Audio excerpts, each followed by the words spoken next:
persona brilla con luz propia entre todas las demás. Hay dos fuegos iguales. Hay fuegos grandes y fuegos chicos. Y fuegos de todos los colores. Hay gente de fuego sereno que ni se entera del viento. Y gente de fuego loco que llena el aire de chispas. Pues esto es uno de los dos vídeos promocionales que hemos realizado del Ayuntamiento. Precisamente le vamos a poner el día de la entrega del Escobón de Oro, el Escobón de Oro que cumple su quinta edición. Es un premio que nace, un galardón que otorga el pueblo de Jarandilla a asociaciones, personas o empresas que hayan hecho una gran labor por nuestro pueblo, ¿no?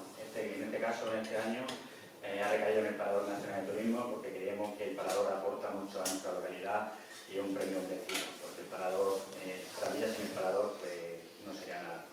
Hemos puesto letras a esas imágenes de un poema de Eduardo Galeano, en un bar de fueguito, y se ve claramente en esas imágenes el fervor, la pasión que un pueblo representa ese día, ¿no?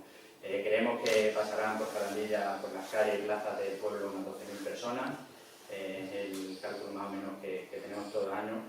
Y seguimos potenciando, cuidando nuestra fiesta, seguimos que la gente, por ejemplo, utilice ropa vieja en vez de los monos, porque queremos que la tradición, y tenemos que seguir cuidando la tradición desde los máximos detalles, ¿no?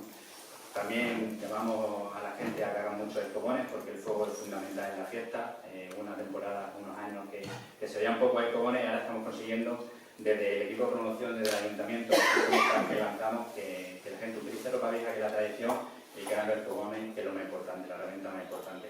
Ahora voy a pasar la palabra a Almudena, que dé unas pinceladas sobre el programa y las actividades que empezamos ayer con la visita al colegio, porque también creemos que tenemos que empezar desde los más pequeñitos a potenciar y cuidar nuestra fiesta.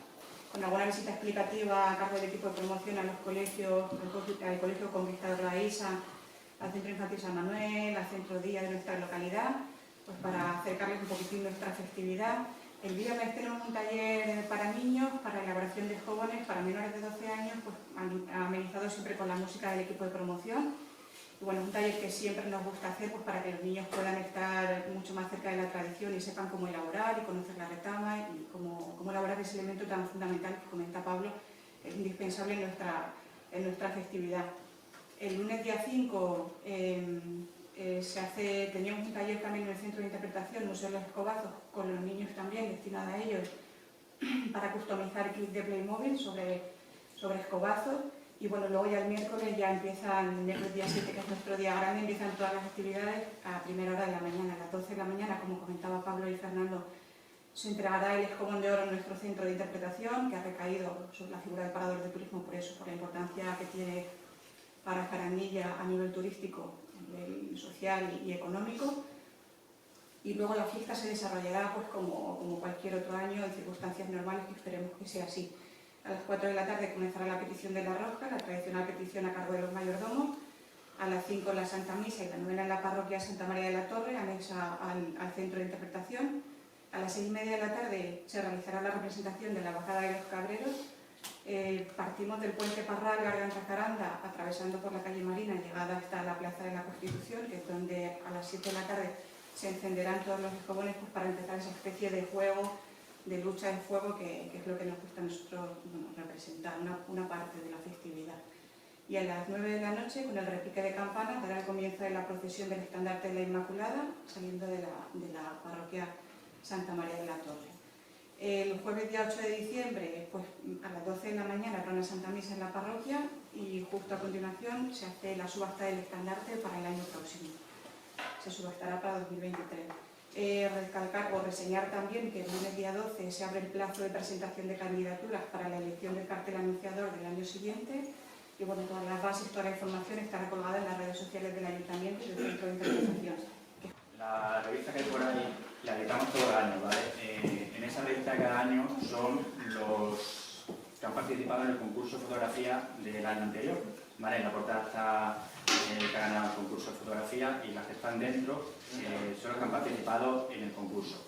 Hay un mini cartel dentro en el programa, ¿vale? Y en esta revista pues están la historia de los escobazos, las curiosidades, los consejos que damos, ¿vale? Porque los consejos son muy importantes para las primeras personas que van a la fiesta. Tienen que saber que con las escobas encendidas hay unas normas, ¿vale? Que son que hay que dar de cintura para abajo y en la espalda y sin ser agresivo, evidentemente. Nunca En modo de salud. En modo de salud, exactamente. No ha pasado nunca nada grave, que la foto es lo que recalca realmente lo que es la fiesta. Por ejemplo, este año la foto es de un grandillano, de Alejandro Loaiza, que ha ganado entre... ¿Cuántos participantes? Más de 60. Más de 60 participantes en el concurso de fotografía. Es un rito de fuego que hacían nuestros ancestros, los celtas, para el solsticio de invierno, o sea, el 21 o 22 de diciembre. Lo único que, una vez que se cristianiza y ya se crea el dogma de fe y la iglesia entra por medio, lo bajan al día 8, día de la Inmaculada. Y ya cambia el sentido del fuego purificador de nuestros antepasados a iluminador. ¿Vale? Esa es un poco la historia. Y una vez también que ya tenemos a la iglesia dentro de la fiesta y manejándola, ya son los cabreros que estaban diseminados por toda la falda de la Sierra de Tormanto, son los que bajan el día 7 de diciembre con los escobones para alumbrarse por el camino, para el día siguiente, el día 8, celebrar la Inmaculada. El último dato, ¿cuántos escobones y cuántas hogueras pueden estar por las calles esa noche? Escobones incalculables. Hogueras en las plazas son las más grandes que hay. Hogueras hay muchas, pero grandes, en el transcurso que pasa la procesión se van encendiendo hogueras. Hay 6 grandes, es decir, de mediana, y hay una en el Sopetrán que mide hasta 15 metros de altura.